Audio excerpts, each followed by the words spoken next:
Cool. So, hi, my name is Doogie Shaw, and I'm the founder and I guess the lead bike fitter at Edinburgh Bike Fitting.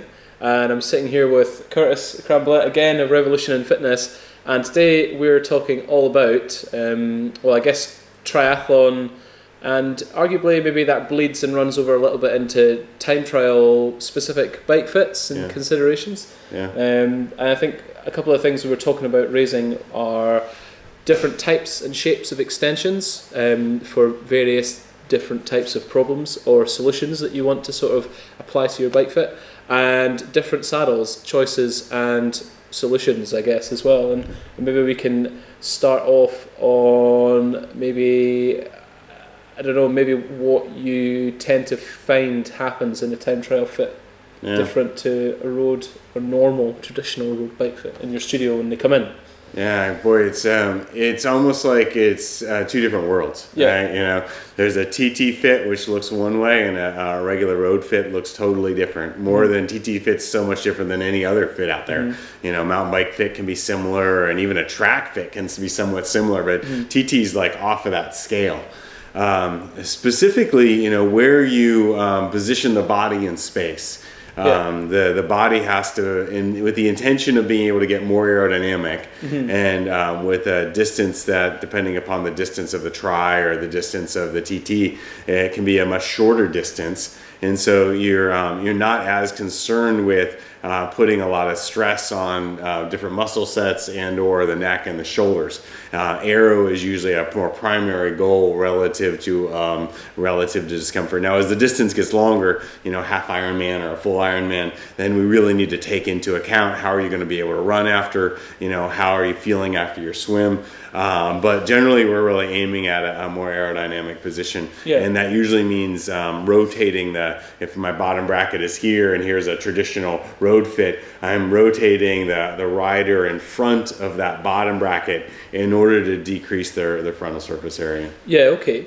And I think if that's the goal with the body, then there's some considerations with equipment that we need to sort of take into account. And so if I'm suddenly rotating my pelvis from an upright position to a soft tissue, I don't know the word I would use, a soft tissue compromising anterior rotation of my pelvis, then the saddle selection is kind of paramount to comfort and sustainability, really. Even in relatively short time trials. Absolutely. You know, like you could be looking at a 10-mile time trial for faster riders sub 20 minutes. That's still long enough to not be okay. Absolutely.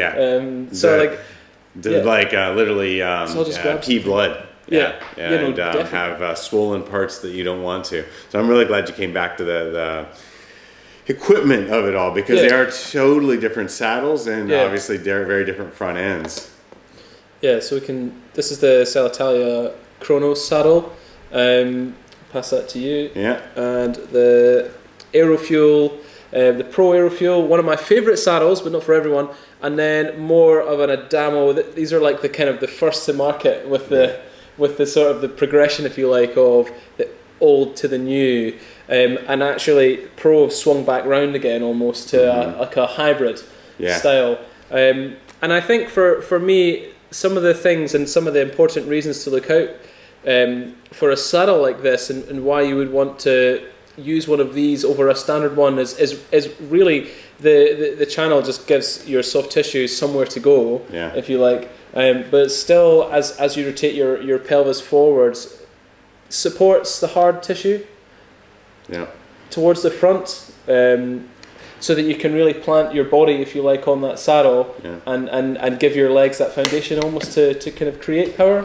So you can really lean in and load without having to pull yourself back and really compromise all the dynamics in and around your hip. Yeah, that's really well said. Yeah.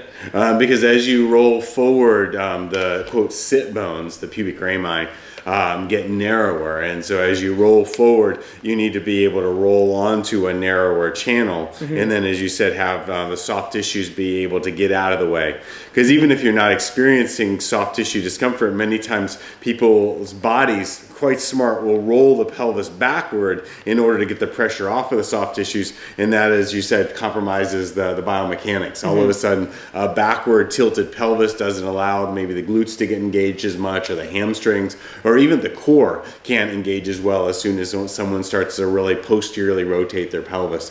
So being able to roll forward, and when I look at pressure mapping on these kind of saddles, a larger channel through the front, sometimes non-connected front end. When I look at pressure mapping on these saddles, what I usually find is that I usually find you'll see these points that are much more loaded, but more importantly, the soft tissues in the center doesn't have much pressure. You'll also see people continuing to be stable but not rigid on these saddles, meaning they work their way back and forth between their right pubic symphysis and their right and left sit bones, if you will, but they're not stuck on the back edge, or they're not stuck on one side.